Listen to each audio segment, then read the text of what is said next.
Well, this afternoon it's my great privilege, real joy, to be able to meet together with Dave Patty. We're talking about authority and in particular delegating authority. We're talking about the whole question of authority in our network this year. And Dave is the founder and president of Josiah Venture, who have staff in 16 European countries, training leaders for the next generation. And so Dave, it's a real joy to be able to sit down with you this afternoon. We've spoken before, and I always learn so much from our conversations. So let's dive into the whole question of delegation. Leaders often struggle with letting go, don't they? Why do you think delegation is so important, and why does it feel so risky? Oftentimes people, when they think about delegation, they think about the fact that they've got too much to do and somebody else needs to do it. And they approach it more on a task basis. Yeah. But because of that, if I just delegate tasks, I don't really empower people. And that's why I love the fact that we frame this as delegating authority, because to delegate correctly, there really has to be authority given. But that's hard for leaders, because most Christian leaders have this sense of responsibility. They want things to be done well. They work for a long time to develop their skills, and the people they're delegating to probably aren't as skilled and gifted as they are. And so there's this sense of, I don't want it to go wrong. I don't want something to fall apart. And it may be even faster to do it yourself than to delegate to someone else.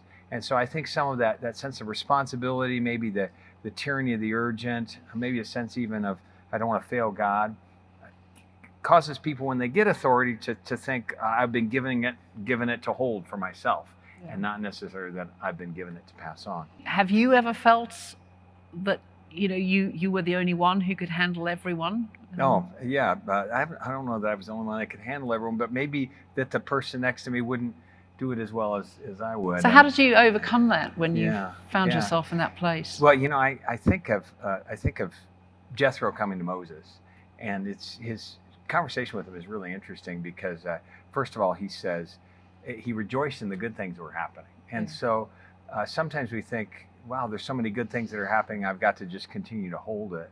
And he rejoiced in the good things that were happening. And then he went and he said, but what's going on is not good. And he said two things. He said, you wear yourself out, and the people are going to walk away unsatisfied. And those were the two reasons he gave. And I start to experience that I start wearing myself out, and I realize that actually I'm not meeting the needs of people. And rather than just doing more, we often try to just press down on the gas pedal, but we have to make a shift and go, how does God want me to take that authority that's been given and entrust it to other people? So he told Jethro, he said, choose different people among you that are proven. And then he redivided the work in a different kind of a way. And then those they were entrusted. And then he said something interesting. He said, the hard problems will still come to you, which is interesting. And sometimes people try to they delegate just by throwing it away, or they hold it too tight. And there is a sense that we learn from that story that we delegate, but we also have to be ready for the hard stuff still to come to us. So you talk about the example of Jethro and training and teaching Moses. What are some of the ways we see Jesus delegating authority? He's the one who has all authority. Well, it's so crazy, because Jesus could do it so much better than everyone else. And I think of one. I think of a number of times, but one of them I think is the feeding of the 5,000, because the disciples come to Jesus and they say, "Hey, Jesus, you've got to send them away." And he says, "No, you feed them." And they look at the resources and say, "We don't have enough." And then he says, "How much do you have?" And what's interesting is what you realize is that it's not, part of it is about meeting the needs of the people, but part of it is about developing his followers. And so one of the keys for me was understanding that actually delegation of authority is part of disciple making, that it's an integral part, that people won't learn without some weight on them. And now Jesus did the miracle in the end. He knew what he was going to do, but he still put that weight on them, and actually he could have solved it faster himself. It would have been simpler, and they still needed his help for some of it. But he's not just watching how do we get things people fed, he's going, how do I develop my disciples? So I love watching Jesus purposefully give authority as he's developing his disciples. And then, of course, when he calls chose the 12 disciples, and it says he called them to be with him, and he gave them authority to cast out demons and heal diseases. It's interesting that he actually gave them authority before he gave them instructions. So he actually said, I'm gonna give you, which, you wonder, are we giving people instructions before we give them authority, or are we actually entrusting them and letting them know, hey, the weight's coming on you in a good way. Like, I trust you, I believe in you, put this on you, and now after the weight is on, I'll tell you how to do it. So sometimes we say, I'm going to get people all the way ready, and then I'll put the weight on them. But actually, you can't get ready without weight of responsibility and authority on you. Wonderful, thank you. And he also said, the harvest is plentiful and the workers are few. Right. Pray for the Lord of the harvest. Yeah. But identifying those people, you spoke earlier about identifying people in your team. Yeah. What are some of the practical tips for identifying people in your team with leadership potential? Well, let me mention back to the other spot you said, because there's two spots that come. One is feeding 5,000. The other is the sending of the 72.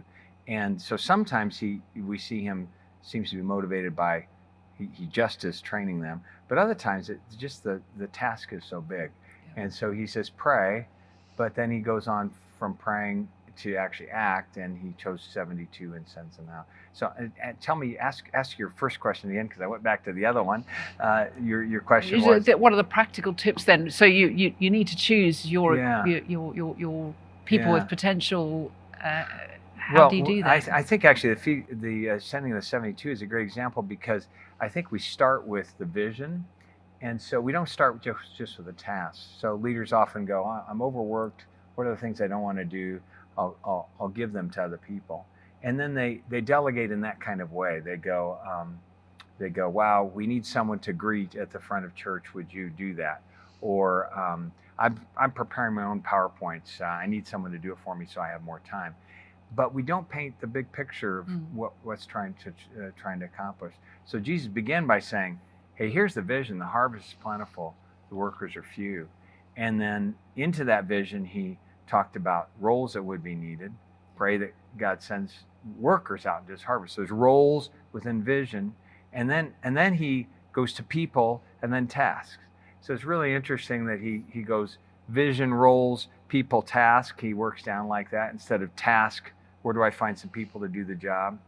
So I think that's one of the keys. If I was going to delegate to someone to be a greeter in the church, I'd first say, this is what we want our church to be. This is how we want people to feel in our church. And because of that, we'll need some people to be in the foyer to greet them. I've noticed that you're really good at relating to people. See, now we get to the person. And would you be interested in standing in that kind of a role and maybe taking responsibility for our team that's doing it? And then they go, well, what does that involve? Now we get down to the tasks. And so instead of starting with the tasks and saying, hey, we need somebody to shake people's hands, you start with the big picture and move down to the small. And someone said, until the why question is answered, the price is always too high. And we've got to begin with the why, because you can do a lot of things that involve sacrifice and hard work if you know why. Yeah. If it's just there's work to be done and I don't want to do it and I'm giving it to you, that's not going to be very motivating for people.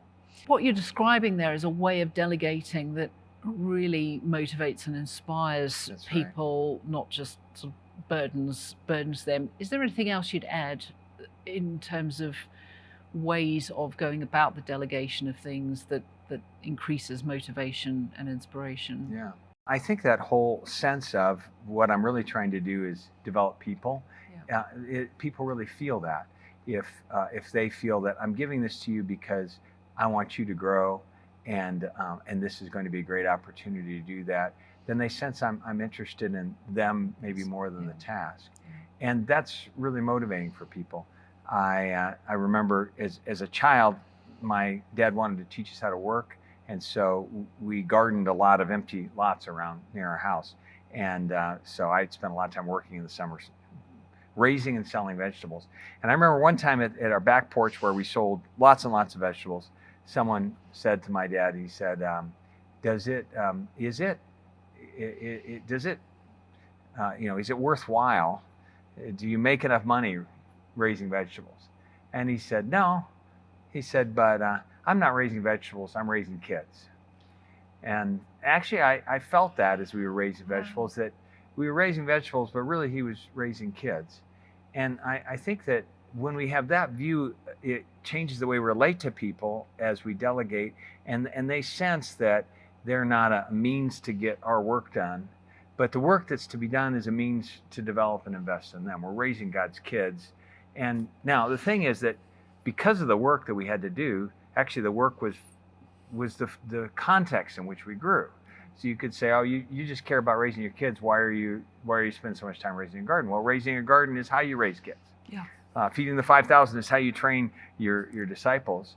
So, but when people sense that the work is a bigger context for the development of God's kids, it really changes their motivation. They sense that we're in that for them. And when you think about it, that's what God does. Think God could do all his work by himself. Yeah.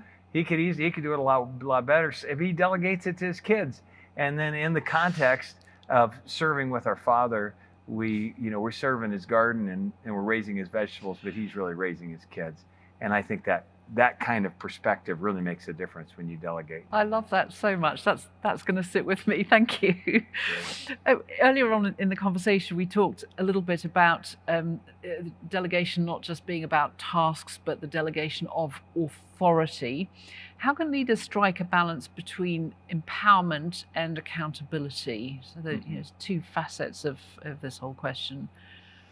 Well, part of delegating authority is actually making someone responsible for outcomes and not just activities. So if I was delegating someone to greet at the church, I'd say, these are the outcomes that we want. And that's what the responsibility I'd like to give to you. And then authority to accomplish that. Now, one of the interesting things when Jesus delegated authority, he did it publicly.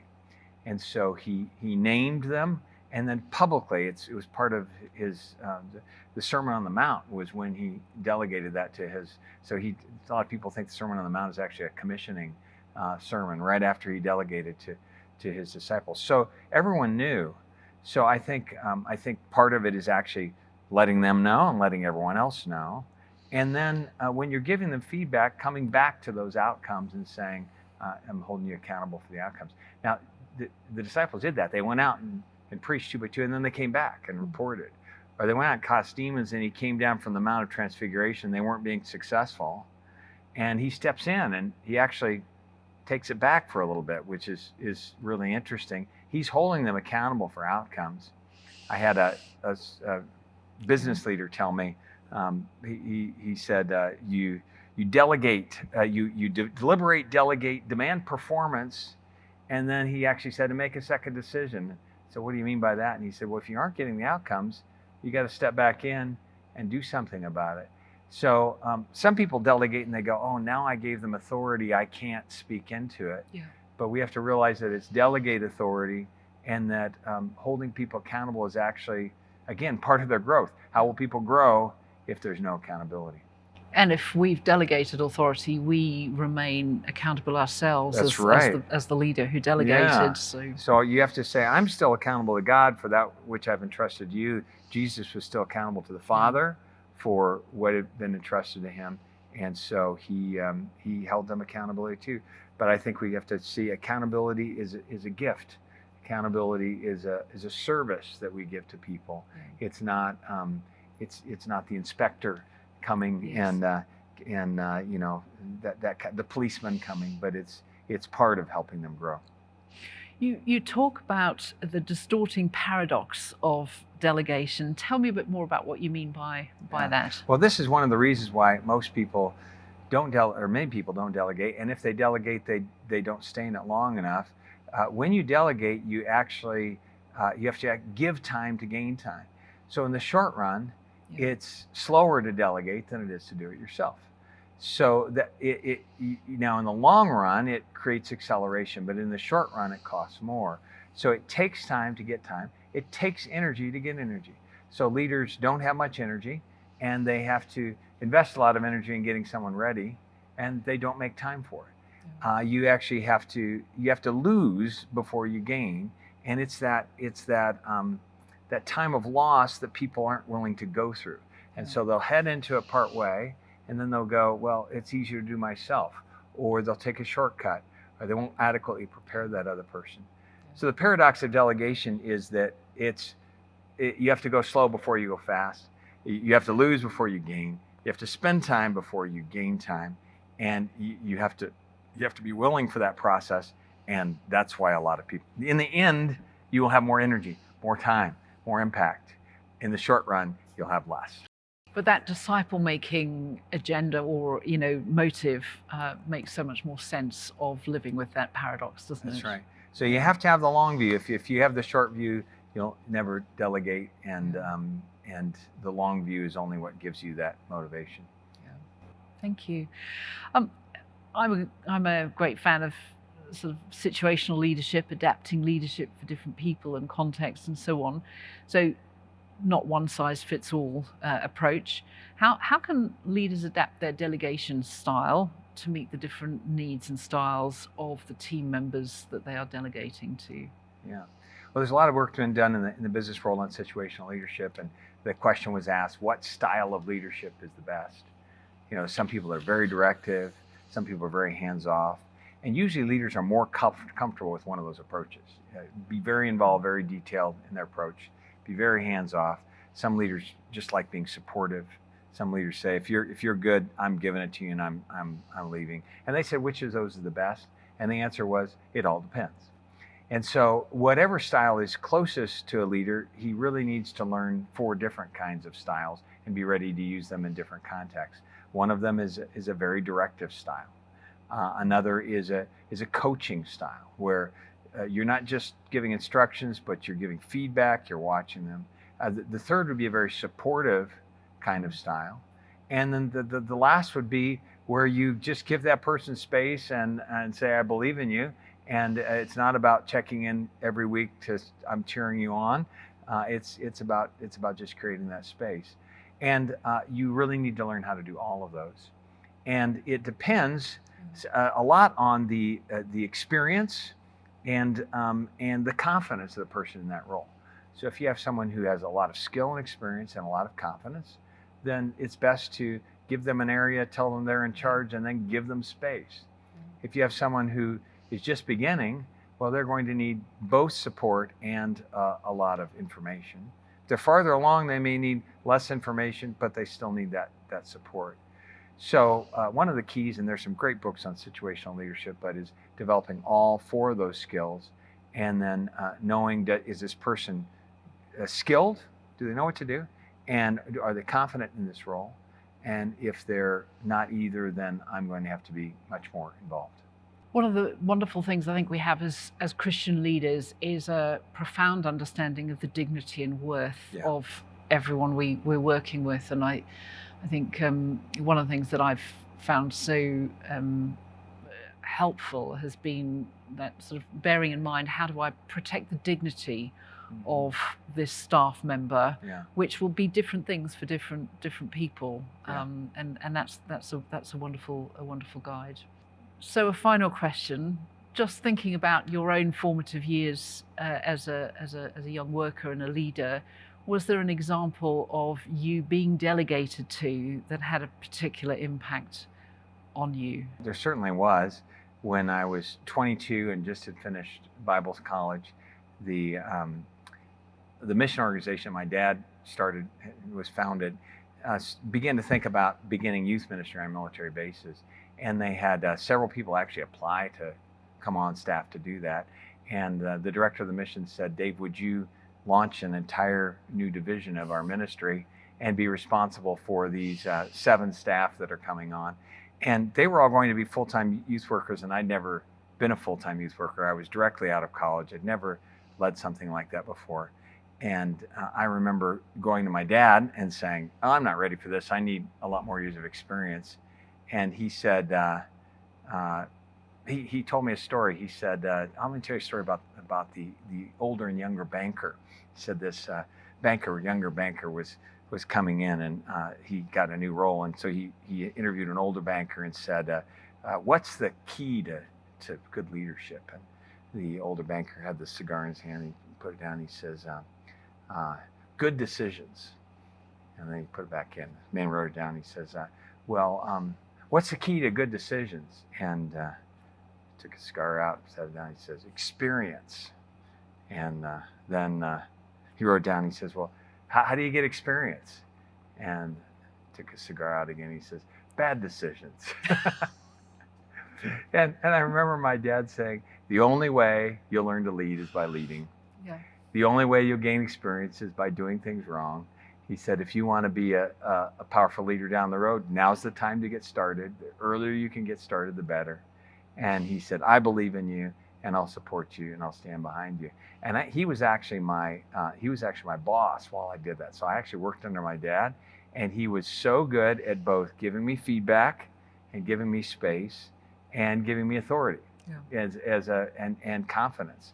And I remember one time I was 24 years old, and the work was starting to grow, so it was probably 2 years into it.